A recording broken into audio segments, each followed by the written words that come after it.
high atop the world headquarters of Southeastern Fly. This is the Southeastern Fly podcast. Thanks for joining us on this episode. Feel free to share this with your friends and your fishing partners. Hit the like, click the follows, sign up for the Southeastern Fly newsletter, and get a jump on upcoming events and episodes. Signing up for the newsletter is available in the show notes wherever you are listening to this podcast. So, I want to talk today about winter fishing. It's cold outside. We've still been on the water.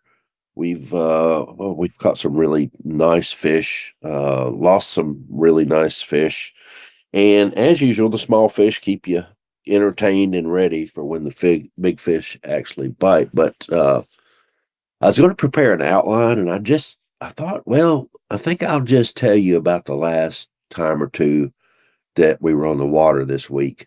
Two totally different days in a lot of respects. But we'll start out with yesterday, and I'm home today. Sagey the Wonder Golden is sitting here in the sunlight that's coming through the window up here in the office, and she's asleep.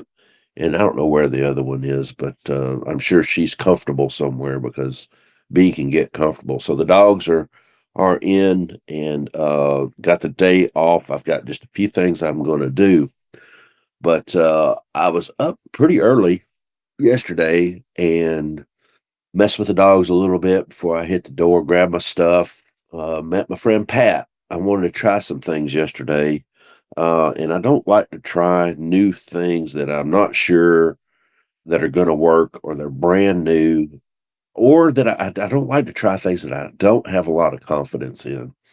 We've talked about confidence, fishing flies, and techniques, a lot on this podcast. And so yesterday, I just wanted to try some things. I hadn't fished with Pat in probably a couple months, it feels like. And we needed to catch up before he headed out to Arizona for a long week. And before he went to a poker tournament to with some friends of his. So I wanted to catch up before he got away because I know that my schedule coming up is pretty tough. So met Pat. We had a great ride to the river, and the drive to the river is where you really get to talk and catch up more so than on the boat. But met him, put on my heated socks once we got there. Saw some really interesting people, I guess, at the ramp, which is a good reminder to always be careful at the ramp, because sometimes the ramp parking lots, they have some characters in them, let's just say. So we did that, met Sandra, saw her shuttle lady, got her fixed up. She dropped us off at the ramp and we took off. And within 3 casts, one of the new techniques that we had produced a pretty good brown for us. We were swinging on a floating line because, like I said, it's shad kill time. So we swung. It's not a new technique. And I don't know that it works real great, but a wiggle minnow, Todd's wiggle minnow, which is, I mean, everybody kind of knows about them, and a lot of people fish them, and some people have success on them. We did right off the bat, and some pretty heavy current. And I was holding the boat back. Pat was swinging it. It was a 45-degree. This is a little technical piece. Swinging it at a 45. So we tried it a lot of different ways. I wanted to make sure that the wiggle, if you will, stayed in the fly. So we didn't fish two flies yesterday off nothing off the back of the wiggle minnow. I guess that's what I'm trying to say. And the reason why is because I think that extra pressure of that bigger fly, if it's a bigger fly, takes the wiggle away from the wiggle minnow a lot of times if you're swinging it. That's great if you're drifting it with, a woolly bugger or something under it. But if you're just swinging it like we were doing it early, I think it takes that wiggle out, and then you miss that the whole thing that the wiggle minnow is really about. The wiggle gets gone, and you don't have any wiggle in it, and then it's just a straight up minnow. So we did that, caught some fish on that, and we fished it just floating. Nothing happened. We fished it still on the floating line. Fished it 3/4 downstream as we were making our way, fished it off the bank. No action there at all, which I really was surprised. Pat was throwing some pretty good casts in and hitting the bank and dragging them off. We pulled out to the middle, of the river and really nothing there. We anchored up, had a couple of looks, that was it. And then I went back to kind of a Clouser type fly that I think I've been working on that fly for 2 or 3 years now. It's based on a Clouser, which all our flies are based on something, let's face it.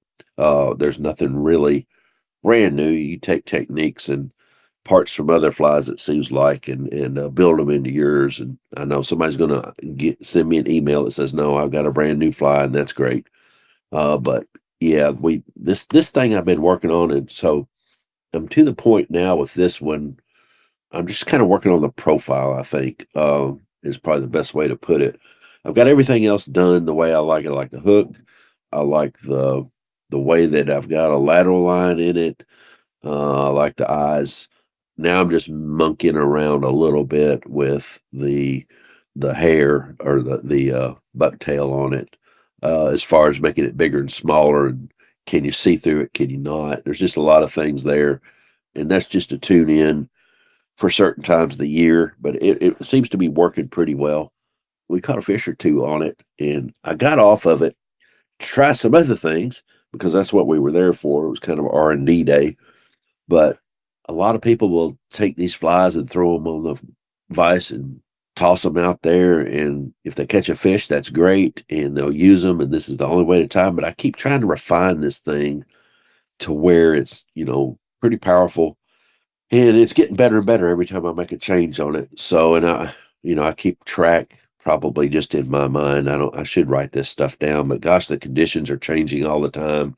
So really in the end, it just becomes a gut feeling. So for you fly tires out there, as you're working on new patterns, don't be afraid to, if it doesn't work the first time, to go back and kind of refine it and keep refining it. If you find something that works, stay with it. This thing it's caught some pretty big fish. It seems to do better on older browns, bigger browns.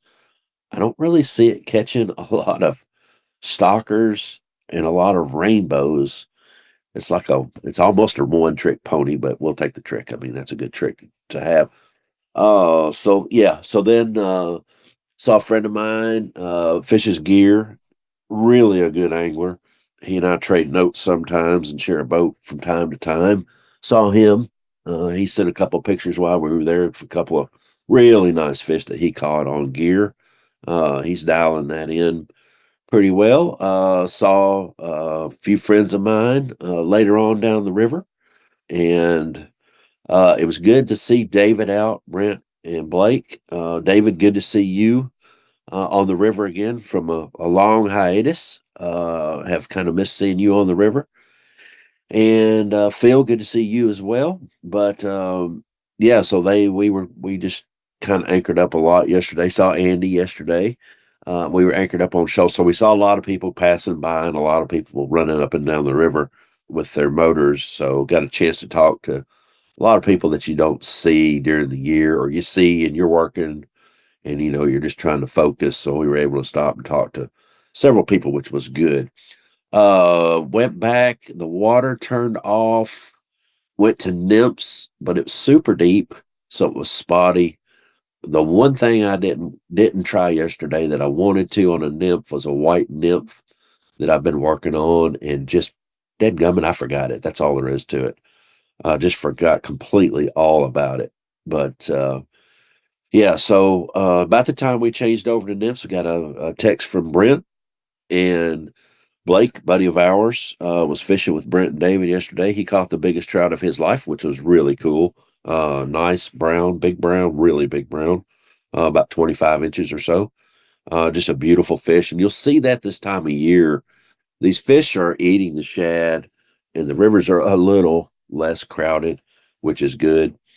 So the bigger fish will come out, but probably mostly for the shad, but also not quite as much traffic and not as much metal and flies coming by their face all day. So they're eating those shad, getting a little more calcium from the bones, getting some.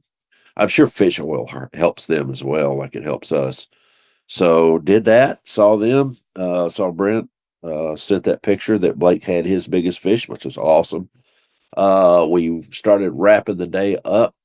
staying on the nymphs, fishing it around structure just to see if what they would do on higher water. They just fish have the opportunity to spread out when the water's a little higher, and it's a little more difficult to get the fly to sink without using lead and stuff, which we could have done, but it was just easier to fish the edges and pick up a few fish here and there. And Pat and I caught up a little more on the float, and I guess probably 100 yards from the ramp, we caught the last fish, reeled up, and floated on in. Got a chance to talk with Phil. He had a really pretty good day fishing by himself. Just anchored up and fished by himself, which I've done before, and that's a good way. It's a good way to spend a day on the water by yourself sometimes. So did that, loaded the boat on the trailer, and stopped at Taco Bell. So Tuesday's liver day. So it wasn't Tuesday, thank the Lord, because I don't like chicken livers. And so thinking back on all that, like I said, dialing in that I don't know what the name of it is. It's like a clouser, so we'll call it a clouser. And getting that thing dialed in really was a high point of the day. We caught a couple good fish on it. Nothing huge, but yeah, it was fun to see it work.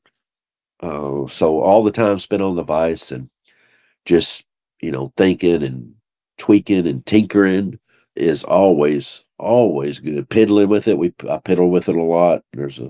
That's something that you'll hear me talk more about here in the coming probably this year. Got some other projects going on that are to me pretty big. So there's some piddling going on there. And yeah, so if wintertime fish is just a little more peaceful as far as the number of folks on the water. And it was definitely cold and windy. I think that the wind made a pretty big difference. We had, I don't want to call them white caps, but the wind was blowing up the river, and with the current pushing down the river, some back curl, what looked like little bitty white caps happened, and that just kind of was a pain to deal with. So you couldn't really get a good float on top. And it felt like the nymphs that I was working on just really didn't get good drifts where they weren't bouncing up and down with the under an indicator or under a dry. It was just a little bit too much wind there. But anytime that we could get smoother water, less wind, go around the corner, you'd find a pocket of about, I don't know, maybe 50 yards of no wind before it picked back up and screaming up the river. We would catch a couple fish there, but just the wind was pretty deadly. It did help with the streamers a little bit on the floating line. That's where I think this Clouser type minnow I'm working on, I think it produced there in the non-windy areas probably is good. That's now that I'm thinking back about it, that's probably where it produced the best there and of course, across shoals this time of year with moving water. Fish are definitely looking for bigger meals, and that's what this is representing. I'm just trying to, like I said, dial in to where it kind of matches the hatch as much as you can. So we got different size shad coming through right now all the time. I mean, you'll see some really tiny ones at sometimes, and then you'll see some medium size. And then yesterday we did see one big shad that an eagle came down and got right in front of us. That was pretty cool.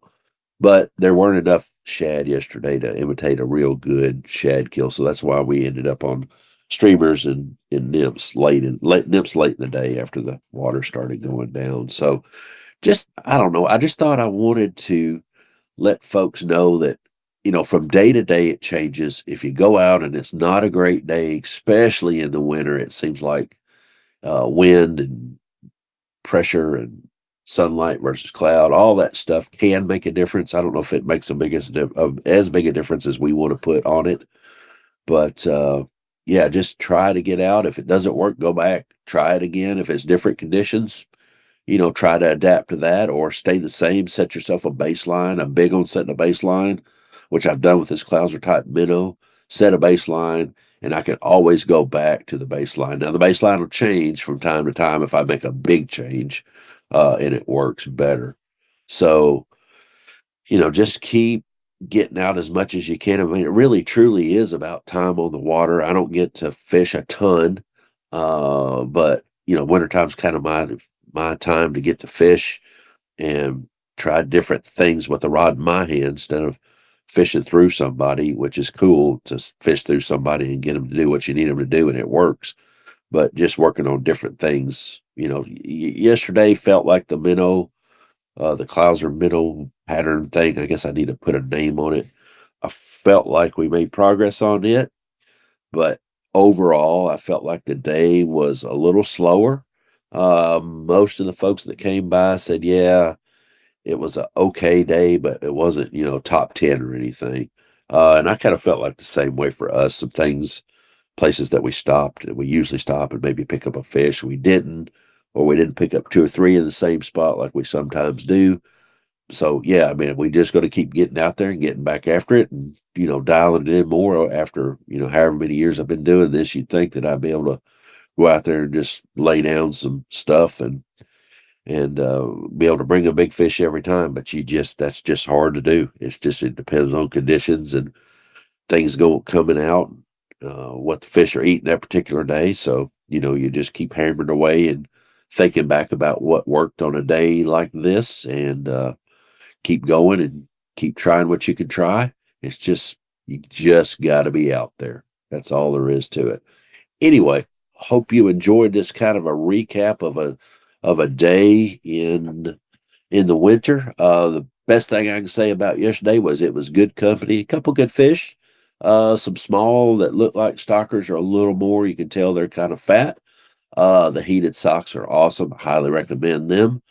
And yeah, it's just a good day. So appreciate you stopping by and listening. We got some good episodes coming up. I'm excited about a couple of these. If you haven't listened to Fly Fishing the Texas Coast, which was the last episode, you really need to do that. That's an excellent episode, man. Just a really good. Totally changed my perspective on the Texas coast and what I thought was over there versus what's really over there. Just really a good discussion. Coming up, we've got some local guide. We've got some guides from the West.